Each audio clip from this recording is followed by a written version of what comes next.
All right. All right. So we're recording. So we get things kicked off with I think this is the first CVO Gun Talk podcast without Ernie. So Yeah, and it's my first one back in like almost a year, I think. it's been a hot minute. Yeah. Yeah. So Well, and probably the first one that we've done online where everyone's not in the same room. And oh yeah, Yeah. for sure. Yeah. Yeah. yeah. Because I think back when Shane was doing, I think you guys had a couple of people call in, right, Mike? When I think he was No, able we to never did. No? I always tried to, we always talked about making that happen, but we never did. So definitely something that we could look at in the future. Yeah. 'Cause I don't think it's all that hard, honestly. Yeah. Yeah, I think we just got to But kind yeah, of figure that. definitely strange times right now that have Yeah. put us doing it like this. Yeah, because I know with me, my wife is running the COVID unit at St. Luke's, so she's real worried about us getting something and then just unknowingly spread it to somebody else. So like we're being extra cautious about kind of who we're around and whatnot. So like, today I got groceries for, our her grandma, and I just dropped them off on the front step and then called her and said, hey, your groceries are at your front door, type of thing. So, because she's, mid 80s. So, trying to get her what she needs and still be cautious at the same time. Yeah. So, yeah, we've been doing a lot of like getting groceries delivered, and then as soon as they get here, my wife runs out and sprays the lights Yeah, that's all kind over of them.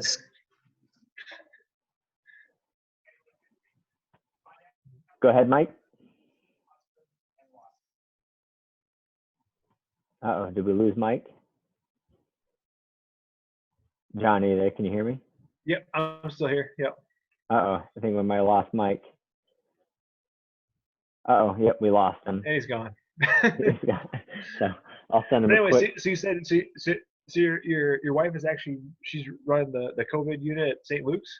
Yeah, yep. So she's running the COVID unit. So she's considered clean. So here comes Mike. But it's, so she deals with all the nurses that are actually, in contact with the COVID patients.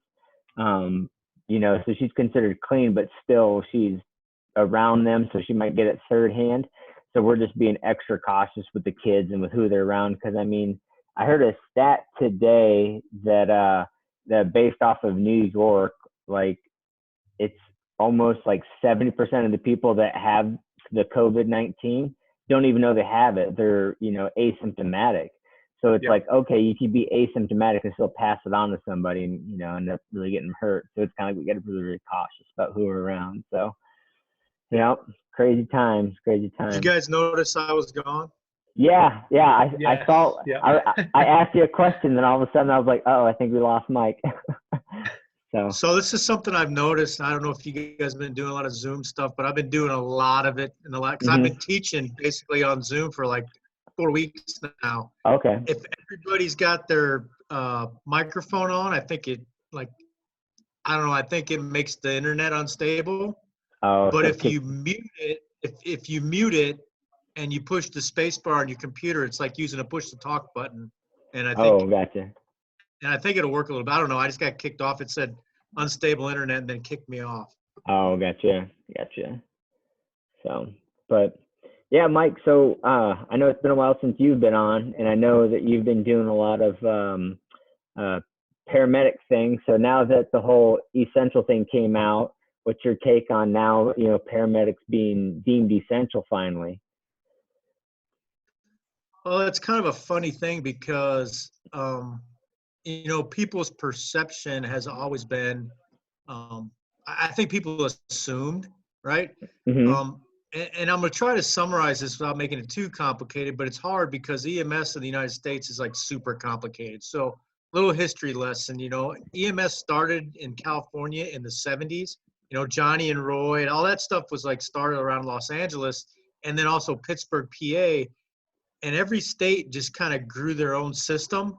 So what you have across the United States is like this patchwork of private services, nonprofits, government services, fire departments, Hmm. volunteers. Like there's no homogenous organization. And Hmm. like in Iowa, I'm pulling this statistic out of my butt, but I'll just say,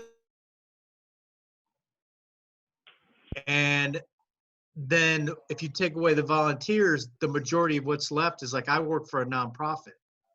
Um, but I think people assume that they're all government and we get tax money and we don't.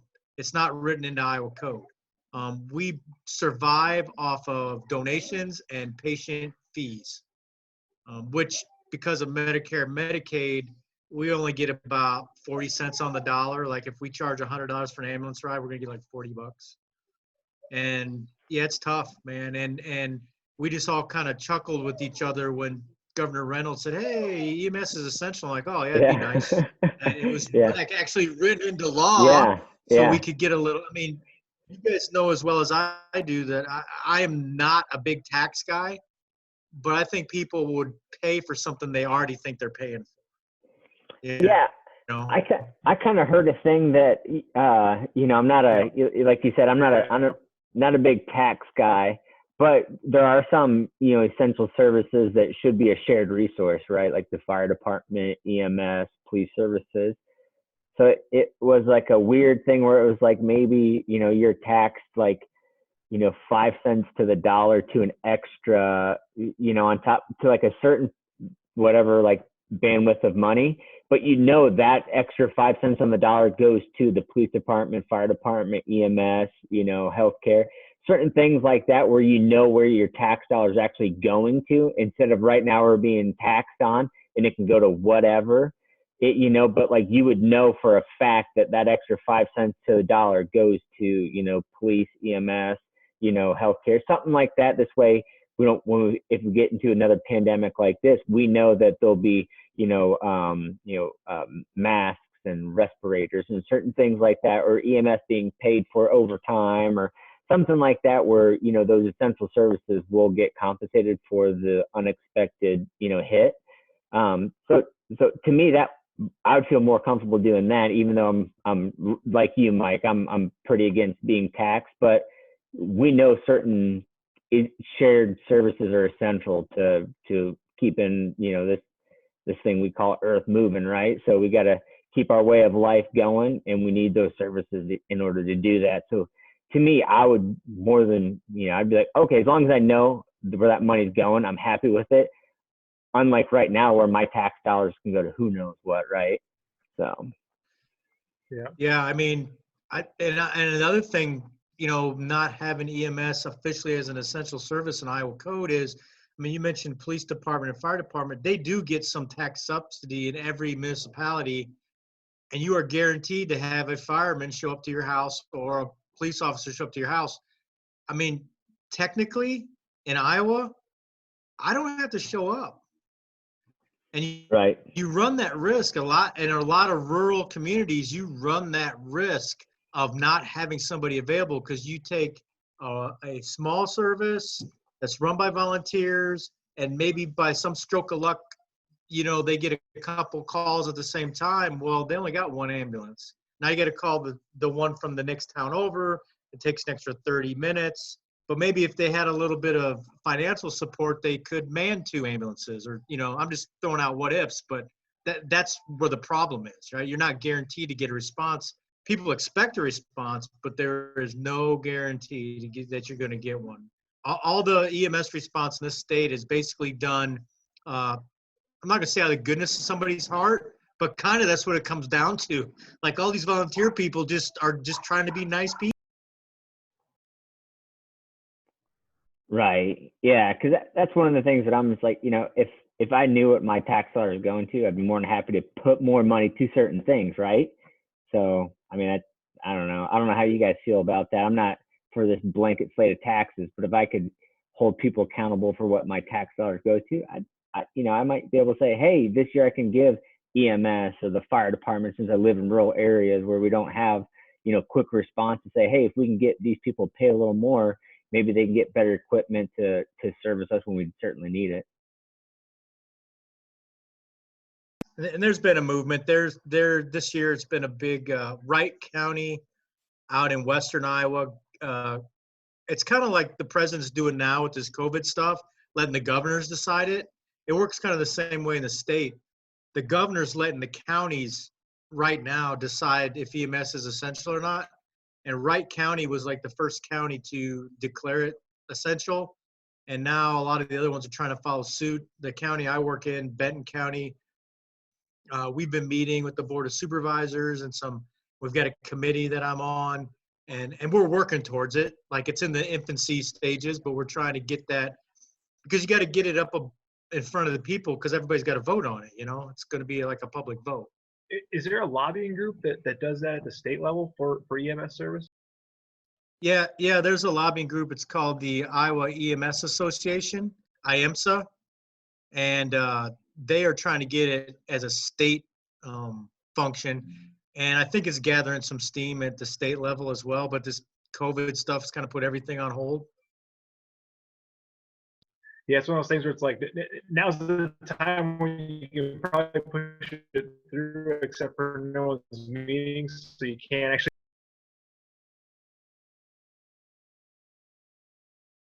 Yeah, but I think, if there's a silver lining, I think that this pandemic has shown people the importance. At least people appear to be sympathetic. And I think if that came up in like a local election or maybe even the state, people may be more favorable towards it.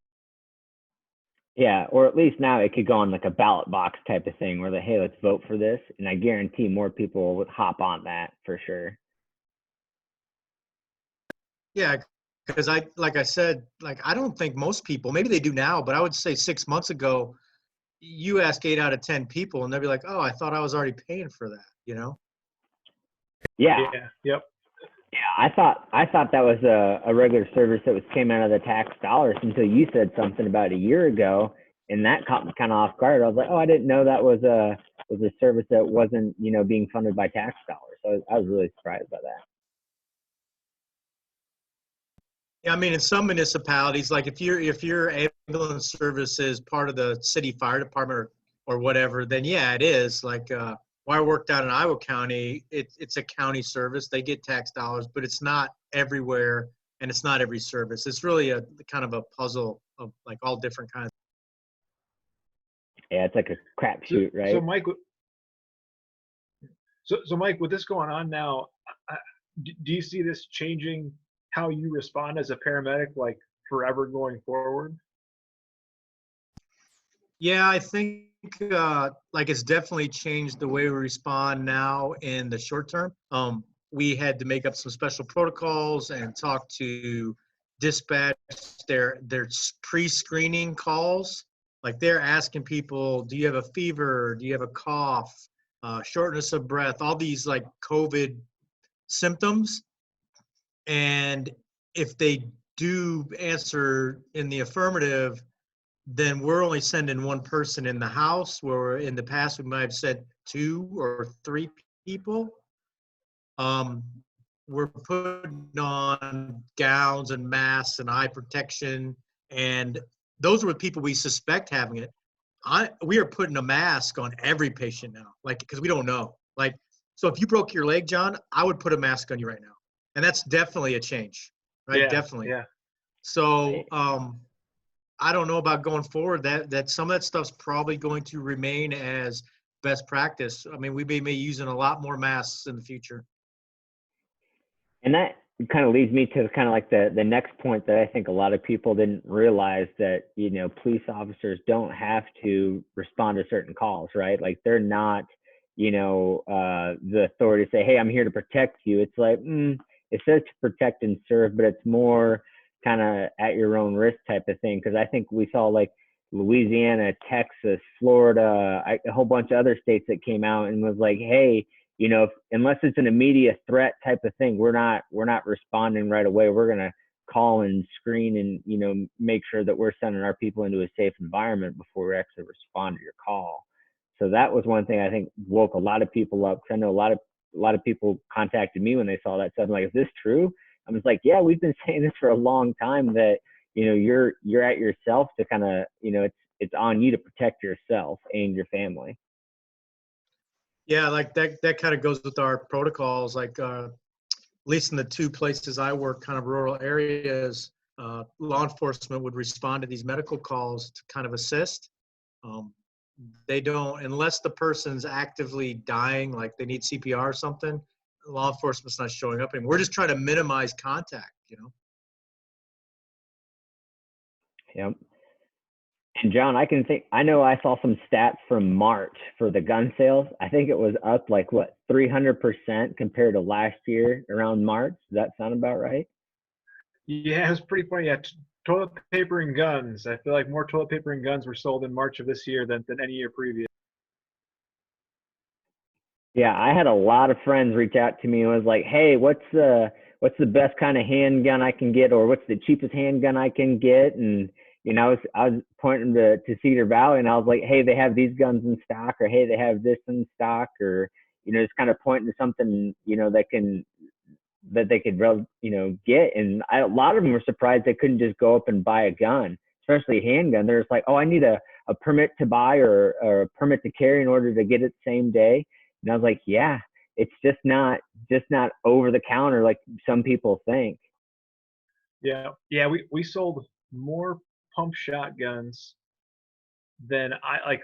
Probably in all the times I've been going to Cedar Valley Outfitters, like in March, we probably sold more pump shotguns off the shelf than I've ever like in a month. Many months of a time. But yeah, I think a lot of that people are buying shotguns and long guns because they came in with the expectation of I'm going to get a handgun, and then realized, oh, I can't. So they're like, okay, well, I guess I'll get a shotgun. Or we had people coming in that the reason they were getting a pump shotgun was they're like, I need something, and my buddy told me a pump shotgun's the best way to go. And we're like, okay. Yeah, I Joe think there's Biden says you just shoot a couple of rounds off the porch. yeah, yeah, just fire one in the air, right? Yeah, that's not a felony. But yeah, I had a lot of people reach out to me. It was like, "Hey, I just found out I can't buy a handgun today. What's the best kind of shotgun I can get?" And I would be like Mossberg 590 or Remington 870. I was like, those are probably, by far the most reliable pump shotguns you can get. And I'd point them to probably a 20 gauge, and I'd be like, "Hey, especially if you're going to share it with your wife, I'd be like, hey, get a youth style so they can shoulder it as well." Because a lot of people don't take that into consideration is like, hey, if they're going to have that as their home defense weapon, them and their spouse more than likely have to use that. And that length of pull is going to be different for the female. So it's like, hey, consider a youth stock when you're getting it. This way they can shoulder it correctly, if need be. Yeah. Yeah, that's definitely, yeah. I agree with that as well. That's what, yeah. If it's a family gun, like a 20 gauge youth model, so stock's a little shorter, anybody can hold it. The recoil is going to be less. And the other one that I'd recommend, and I guess for me, there'd be other stuff that I'd go to first, but we something like a PCC, like a pistol caliber carbine for the family, because it's less recoil, it's easy to control. It's a 9mm out of a rifle length barrel. But yeah, that was another one that I was like, well, you need something that Yeah. you want everyone to be able to manage this. Yeah, I think that the PCCs are getting more and more popular, and I know, I would my Scorpion hands down, I would use that as a home defense weapon if I had to. I mean that thing is reliable as all get out and shoots hollow points through a suppressor well. Even though I normally shoot my 147 grain subsonics through it, but I mean, 147 grain, defensive ammo shoots through it just fine. So. John, I know you put some rounds to that AKV9. How did you like that? I liked it. I liked it. Yeah, similar to, so I've shot like some AR9s. That styles similar to that in terms of like recoil, AK controls. But yeah, really mild recoil. Ran it with and without a suppressor, and it worked fine. The only issue I ran into was some of the flat nose 9mm bullets. It would kind of jam up for whatever reason. It didn't like those. But anything round nose ran just fine, cycled just fine.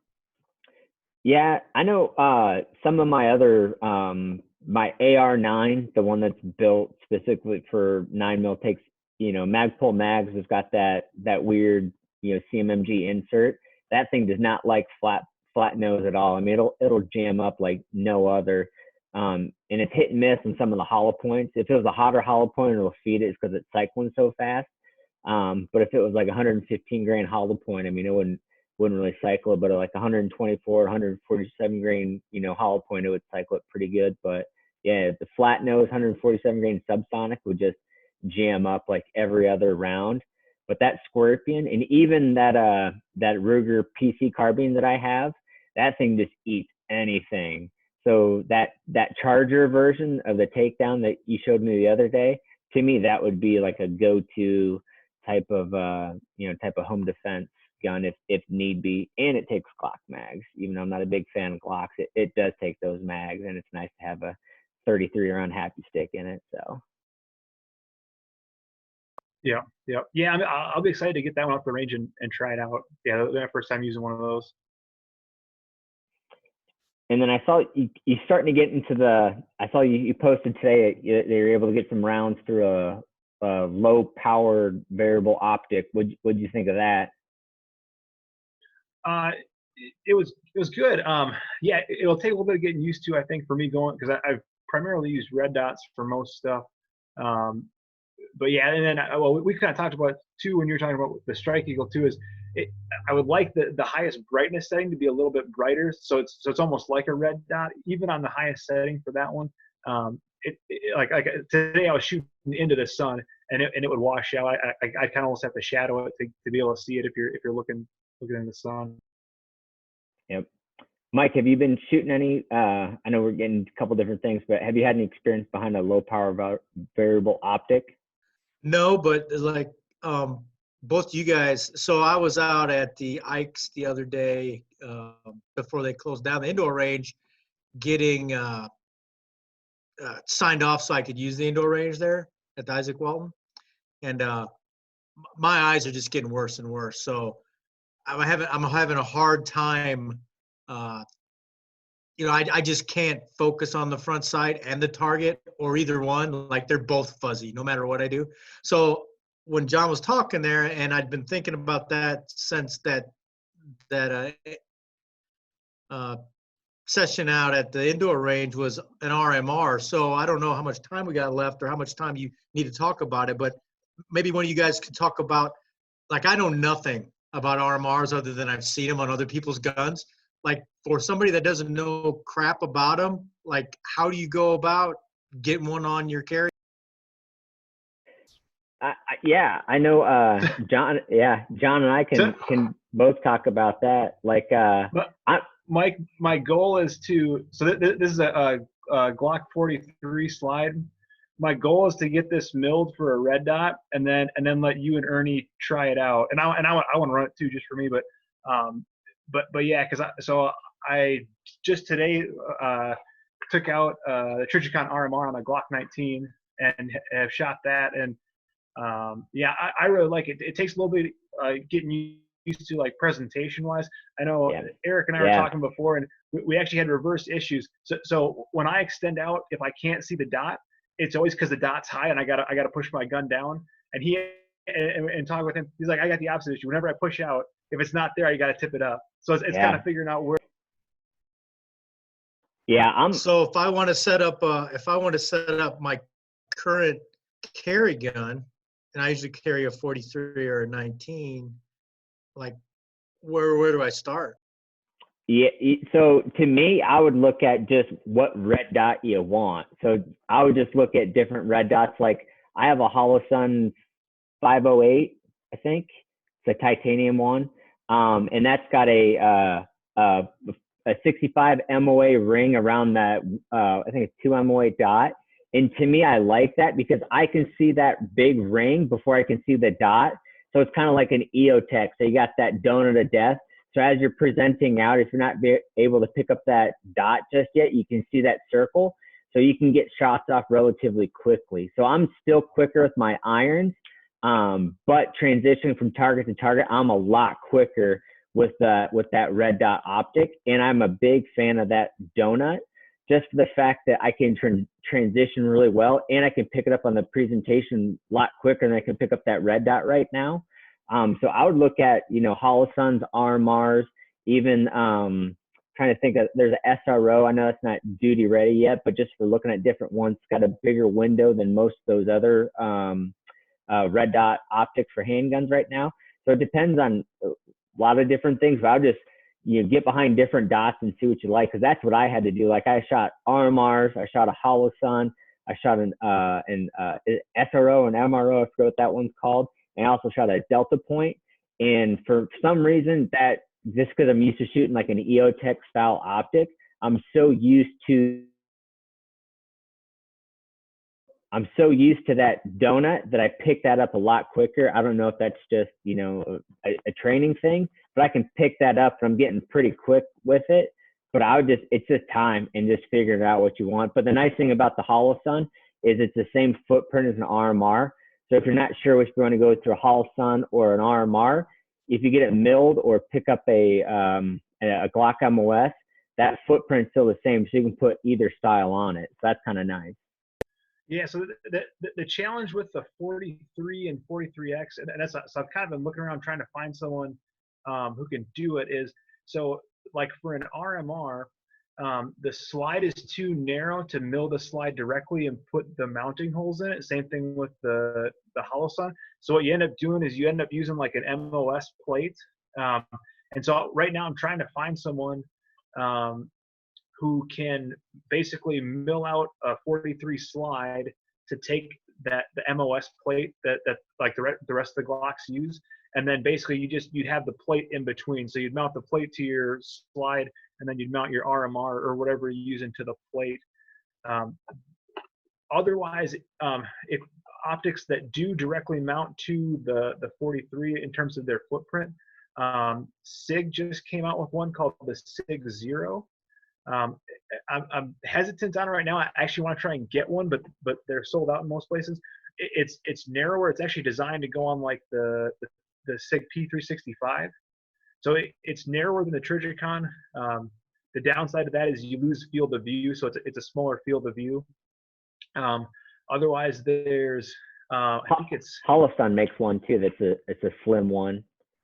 So that one's not out yet. So it's a 407K or 507K, and it's our distributors show it, but no one has it in stock that I've seen yet. Right, but I think there's some reviews where people do have them on a 43 or a Springfield Hellcat or something like that, where you can see reviews on them, and they're slimmer footprint. Yeah, so I mean, I haven't physically seen one, but I do know there's reviews out there on them. And with Holosun, I'm getting more and more comfortable using their optics just on, I got a couple of them. I got a couple on an AR and I got one on the handgun now, and I'm getting more and more comfortable with those being pretty reliable in my opinion. Yeah. Yeah. And then the other one is, they've been making like small ones for a while, but it's like Shield. They have their Shield RDS, I think it is. That's another kind of compact sight. None of the distributors for the shop that I've found carry them, but I know like Brownells and a couple other places have them. But yeah, so I'm still kind of trying to figure out. My thought was though, if I can get the 43 slide milled for that MOS plate, then I could drop any of those on there because they'd all fit. You could just change out the plate and drop different sights on there if you wanted to. Yeah. But yeah, so Mike, as soon as I get it figured out, I'll let you know, and we'll find a time to meet at the range, and you can try it out. That's one more question. I don't want to belabor this anymore, but so those are fairly pricey, right? Hundreds of dollars rather than tens, right? Yeah. So if you're just starting out and you're not sure, like I carry, depending on the season and what I'm wearing, I carry a couple of different handguns. Can you switch them between, or are you stuck with it on the one that you missed? It depends on the pistol, right? So like I have a optics ready P10. So if I had a couple optic ready P10, I can swap them back and forth, but it wouldn't really make sense with the one optic. But to me, it like you said, it depends on what you carry. You just gotta be comfortable with what you carry. Like I'm still carrying just irons only because I'm not quite comfortable carrying a red dot just yet, but I think I'll get there eventually. So to me, I'm not at that point yet, but I think I'll get there eventually. But I carry it, I carry two different handguns. I carry my Springfield XDS when I'm wearing like sweatpants and shorts and stuff with kind of like my belly band holster, just around the house, mowing the lawn, yard work, blah, blah, blah, riding bikes, stuff like that. But if I'm out and about, I'm wearing jeans and I have my my P10C. So I just have two different handguns, but I carry them in kind of the same style. It's all appendix and it's got the reload right next to the gun all in front. So to me, it's very similar. So that's kind of where I'm at right now. I think I'll stay with that type of setup, those two setups, for what I do, just come consistent with it. But I think I'll eventually put the optics ready on that P10, but I think I'll keep that XDS just the way that it is now, for the fact that I'm usually in like shorts or sweatpants and a cutoff t-shirt wearing it. So I just want something that's very small footprint. Yeah, and I look at it like for if you're someone that's new just coming into it, I'm like, if you just bought your first pistol and you got an extra $300-400, and your option is buy a red dot to throw on it or buy ammo and pay for a class, it's like do the class. Like the red dot's not going to be, you're better served doing a class and spending the money on that than you are a red dot. But yeah, in terms of switching it around, so I have Glock makes their MOS ones, which are the optics ready ones. And so for those, the nice thing is you could move it. You got to pull some screws out and stuff. It's not like a quick change setup. But if you had all Glock MOS stuff, you could move it around there. Or if you had the same footprint, so like some of the Hollow Suns and some of the RMRs have the same mounting footprint. Yep. But there's also like probably 5 or 6 other fairly common mounting footprints that are out there. So yeah, like once you mill it for one, it may not necessarily work for all red dots. Yeah, it's like the Delta Point Pro. They're all kind of different. The only two I think are the same, the RMR and the Hollow Sun. Everything else I think it has its own different type of footprint. But here's kind of my P10F. It clears, nothing in there. But I'm not sure if you can pick that. Not sure if you'll pick it up. See that dot right there? I can see the dot. Yeah, I can see it. Yeah. So I mean it comes out kind of quick, but that's actually like the circle and the dot. But with the crappy camera, you're just seeing what it looks like to be the dot, that's actually the circle. On that presentation, you got to see how, like, if you just move a little bit, you can kind of see it. But as soon as it's kind of, it'll float around on there. So it's real difficult to kind of pick that up on the initial presentation. So it's a lot. Like, I've already put close to 2,000 rounds through it, and it takes a lot of work. And I do a lot of dry fire with it too. I probably put twice as much time dry firing it than I have actually at the range, just trying to pick it up and get comfortable with it. So it's a lot of work, a lot more than I thought it was going to be, in my honest opinion. Yeah, that's something funny you should say that. I haven't been, you asked if I've been in the range. I haven't been in the range since, except for the indoor range, like 2 months. But because I'm basically stuck at home like everybody else, I've got a lot more time. So I'm actually dry firing a lot more than I ever did before. So it's probably a good thing. I'm kind of the opposite. So I'm not doing jiu-jitsu obviously anymore. So the times I do jiu-jitsu, I've been sneaking away and getting to the range where I'm reloading. I've reloaded a lot the past couple weeks. So I have thousands and thousands of rounds of 9mm and 223. So I'm pretty pumped about that. Yeah, lots of time at the range, because I would say 70% of my time is actually dry firing, and the times I could sneak away and actually get to the range, probably 25% of my actual handgun or rifle training. I'd say 75% is dry fire in my basement. Yeah, I'm a violator. I've actually been going to jiu-jitsu, but not near, like, not competitive, not near the volume, but I am helping our academy as a like basically the grappling dummy for our coach, right? Oh, okay. Because we just kind of all, like, I helped him teach the kids class, so he demonstrates moves on me. It's just me and him in the building, and we've been doing that for like a month now. And then I've got a mat set up in my garage, and I've been making my son go to classes with me. So I still have been getting some training in. This even just real mild, like barely breaking a sweat, but at least it's something. Yeah, I've been doing a lot of stuff on the Bosu ball, so I can get on my knees now without like touching my hands. I can get comfortable with it and kind of do like a hip up on the ball. So I'm pretty stoked about that. So I'm like, okay, my My balance is getting a little better, different types of training. I tried to stand on it. Oh man, I'm not there yet, but I can no hands and go to like a hip up on it. So I'm pretty happy about that. But I'll be able to stand on that ball, I think, another month, keep doing it. But yeah, it's just that balance and just the movement of the hips. And there's a couple different like drills that I've been doing on it where it's like pressure drills where it'd be more like if you're going from like if you're gonna do like a pressure, I have like a pressure passing style I think I got from wrestling. So I keep that with the ball where I would go from my back to my chest to my back to my shoulders, just making that constant pressure on that ball while I'm slowly to move around. So I've been doing a lot of that lately. Kind of like if you're doing kind of like an over under type pass, you'd be able to just scoot around real quick, or if you're going to do like a quick like a stack pass or something like that. Yeah. So that's kind of like my main passing. Like I'll either stand up in someone's guard and try and like push them down, or I'm going to try and stack you and make it tight in order to kind of make that pass. We have similar styles. Mine's mostly from wrestling, and also because I'm too freaking slow to do anything else. Yeah. The speed, I'm just kind of like, I don't have that speed, but I'm a knuckle dragger, so I'll tough it out and I'll get that pass one way or another. But you go knuckle dragger against another knuckle dragger, and then it's just a tough, just like we're just stalemating. So it gets pretty brutal sometimes, but it's fun. So and John, I think you just started getting into jiu-jitsu before the COVID, right?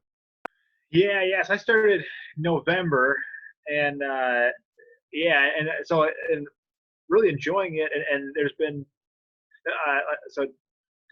Tipping Point in town, they've been doing videos and stuff too, or like kind of follow along training, and so so that's good. But yeah, so I've been trying to do stuff at home, at least like do like the warm up stuff like that, or just practice as much as I can.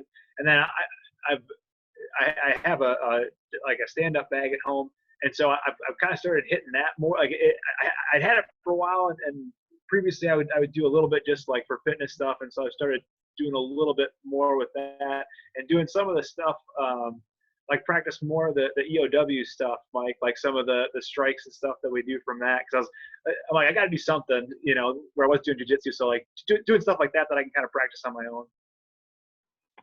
Yeah, that's something next year, because I'll be done with my master's in April. I finally got my stuff all approved, so I'll be on the path to get my master's done in April. So after that, it's going to be, hit the ground running with all kinds of training, hopefully once this COVID's done, and, I'll have my master's done and the kids will be older. So I'll be doing lots of training, because I definitely want to do some of that close, within like 3 feet type of thing, like through shiv work. So I definitely want to get some of that training in, because I know that's, to me, that I think that's more realistic than going to the gun, in my opinion. And I know that's not one of the main reasons I got into jiu-jitsu, but it's always in the back of my head, where it's like, I don't have to go.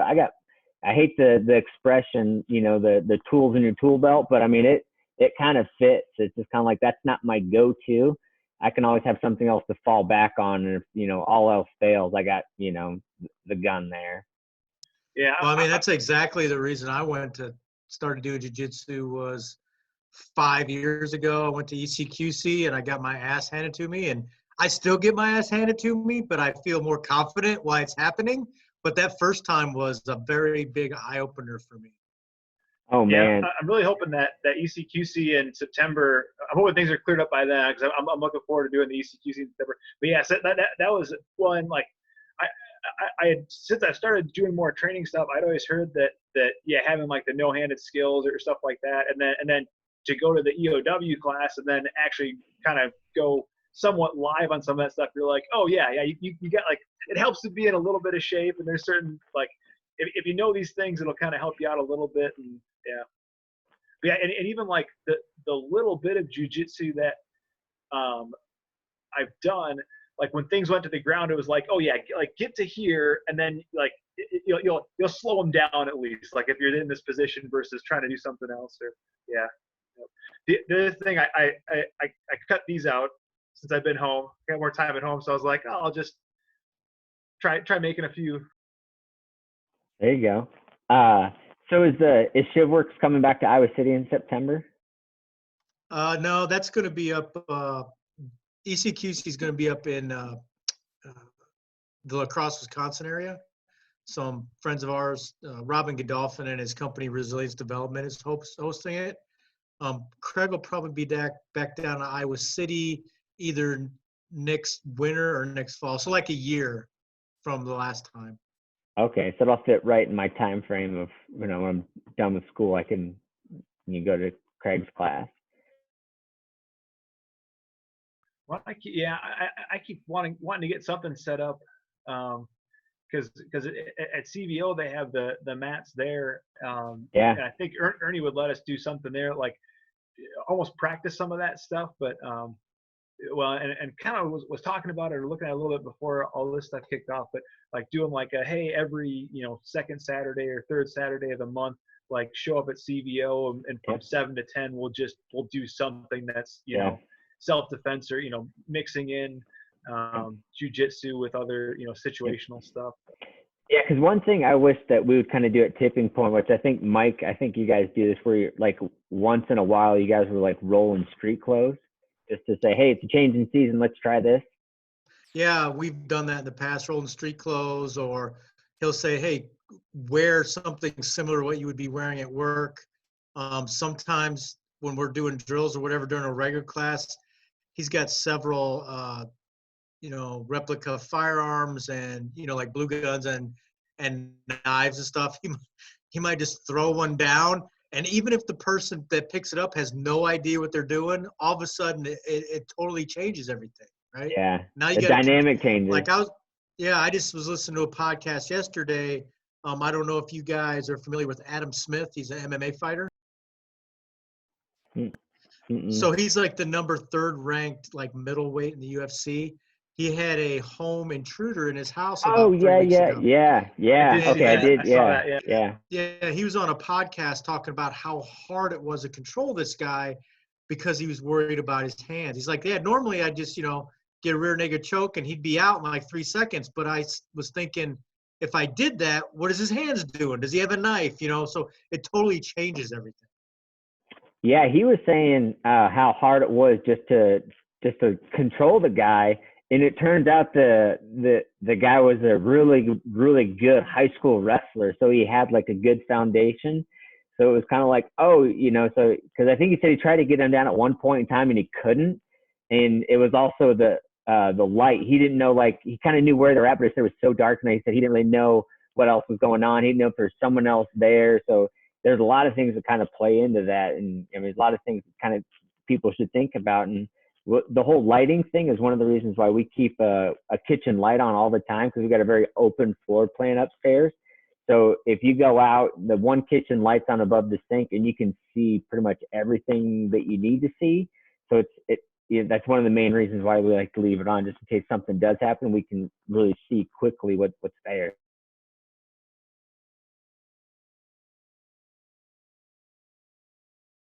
Well, yeah, and then like I said, with not knowing where the hands are after taking that EOW class, it was interesting to see, like, you'd be grappling with someone and all of a sudden you look down and you'd be like, oh yeah, they're stabbing me, like, it's a foam knife or whatever. But you're like, I didn't even know that came out, and like didn't even.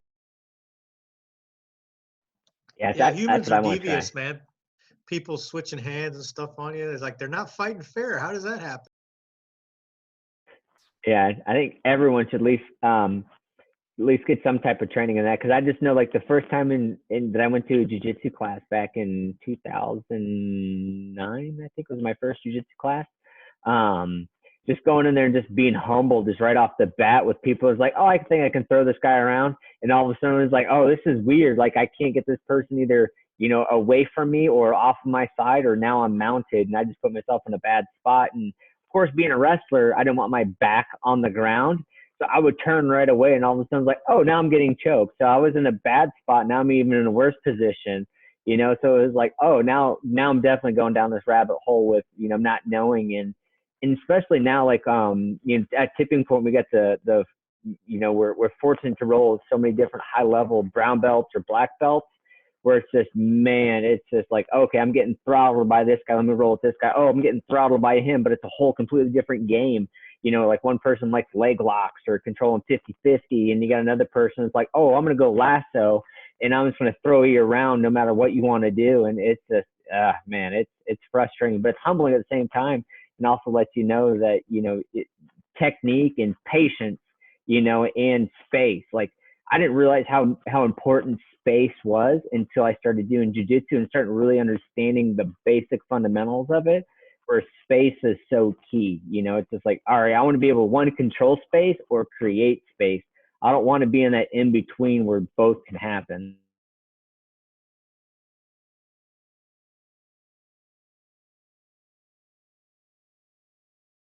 Yeah, I mean that's told. I was just telling my son, like I said, he's kind of been doing some classes with me, and he's got absolutely no experience, never wrestled, nothing like that. And I was explaining to him about the whole give space, take space. Like when you're on the defense, you want to take space, and or make space. When you're on the offense, you want to take space. And yeah, it's super important.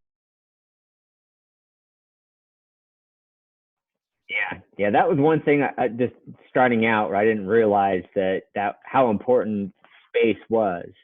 So that was really new, and now it's like, okay, different ways to create space or make space, or how to get through certain things. And so, yeah, definitely, I think everyone should go to some type of combative class, either jujitsu or a Craig Douglas class. I know I definitely need to get some of that, but definitely something, because I think everyone's kind of like, oh, I got a gun, I should be fine. It's not. It's like that should be a last resort go to. Should be several different things that should happen before that happens.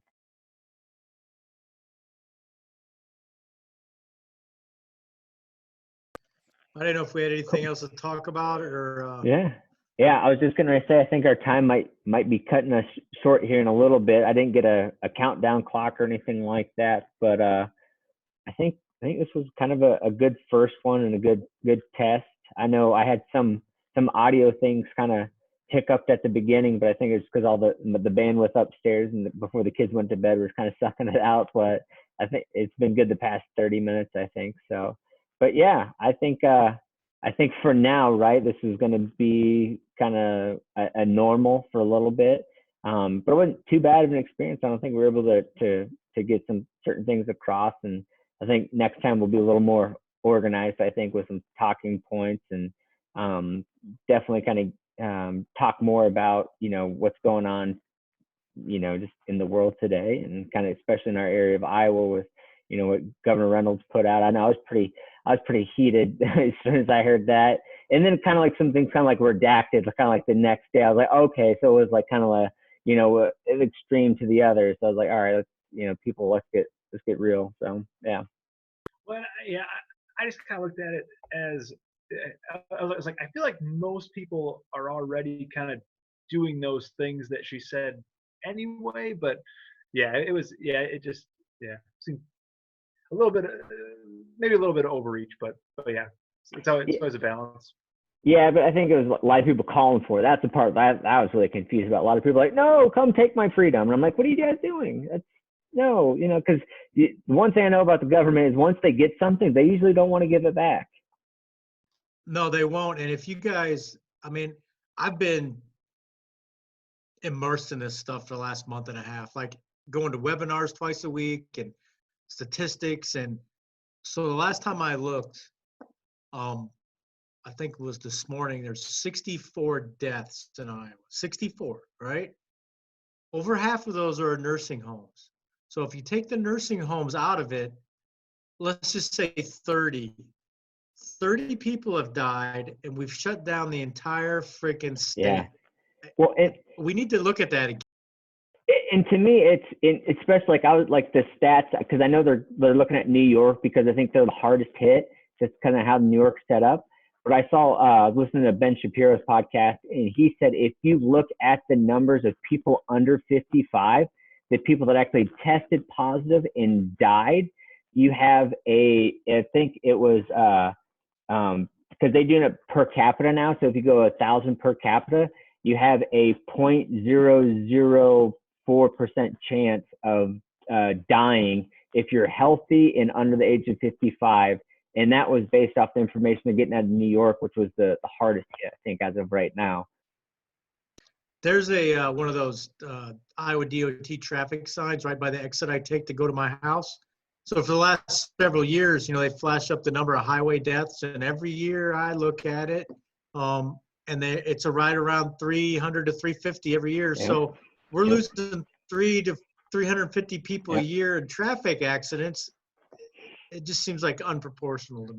I think it's because this one's just so different. Because I know my wife, she runs the COVID unit at St. Luke's, and it's more the fact that people are, I think, like out of the same podcast I was listening to, I think almost 70 to 80% of the people that have it are asymptomatic and just don't know it. And that's the part that I think is freaking a lot of people out, is people have it and they don't know it, and they can pass it on to a grandparent or a great grandparent and it could kill them. And to me, that's the thing. But it shouldn't be, hey, let's shut everything down. It's, hey, if you're going to be around old people or sick people or people with asthma or emphysema or something like that, it's like, hey, you should really keep your distance. I know I listened to some of Dr. Drew as well, and he said like a good rule to follow is 6 feet over 60. He said if you do that, he's like, that'll save more lives than what we're doing right now, is just, people freaking out, because he goes, you're going to have people committing suicide, people going bankrupt and all this stuff. And he goes, this is going to create more deaths in certain areas than in the actual virus itself. And I think I believe that. And nobody's arguing that we shouldn't be responsible. I mean, my son, right, is going to get tested next Tuesday. I don't think he'll care if I say anything. He has a sore throat, no fever.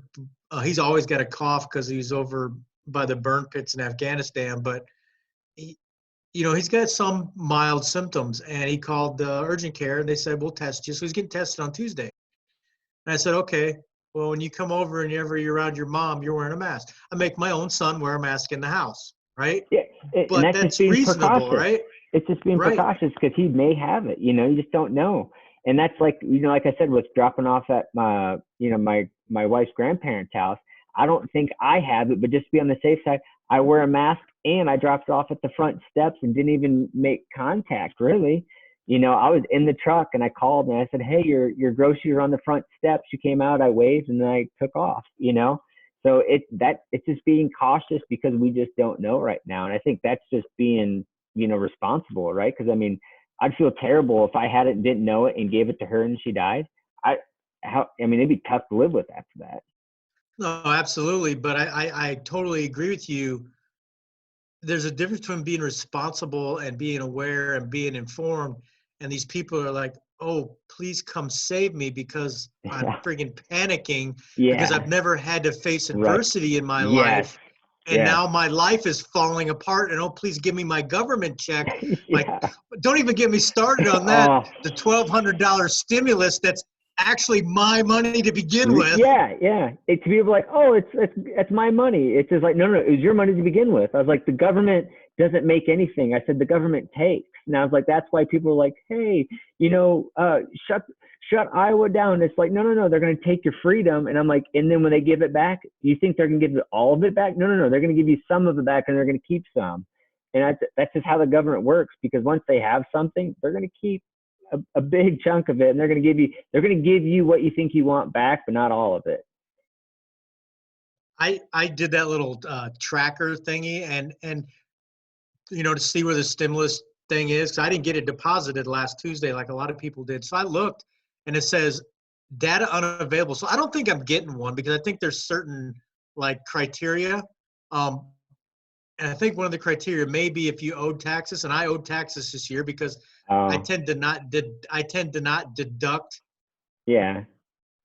I want to owe them and not have them owe me, because I'm not giving the government an interest-free loan on my money, right? Yeah. So I had to pay in. So anyway, I don't think I'm getting one. So basically, I'm paying for. Yeah.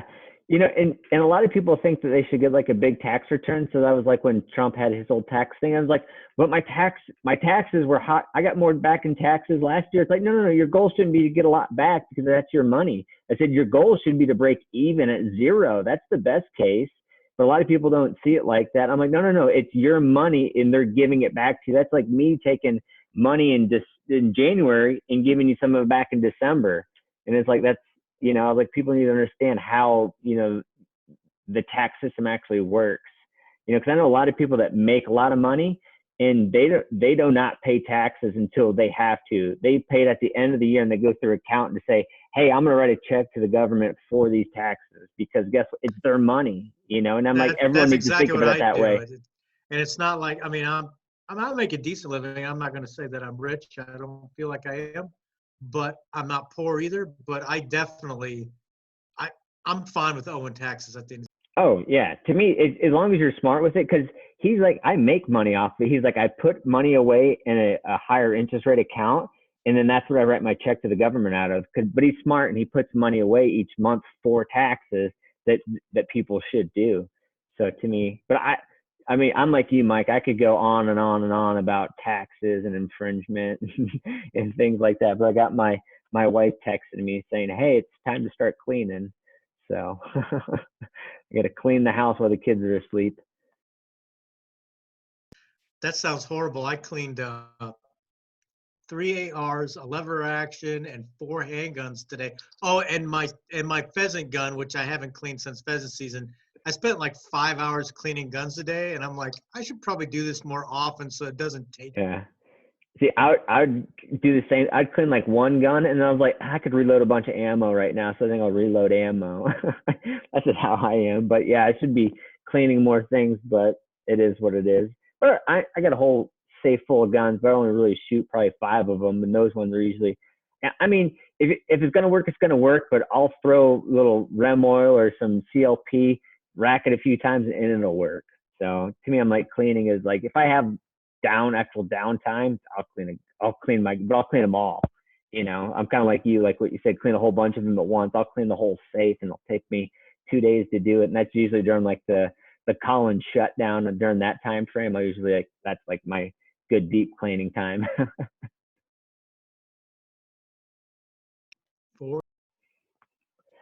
Cool. Well, I think John, you got anything you want to add to the conversation before we go? No, I think I should be good, and yeah, we'll figure out a topic for the next one, and yeah, I mean, this seemed like it worked, so maybe we try and set another one up for a week from now or 2 weeks from now, and do it again. Hopefully we can get Ernie to join this time, right? Yeah. Mike, you got anything before we go? Nope, I'm good. It's good to be back on with you guys, and if we can continue doing it this way, I'll be able to join more often. Yeah, I think it's for sure something we can do. Yep, coming, babe. All right. See you guys later. Yeah. Right. Bye. Bye.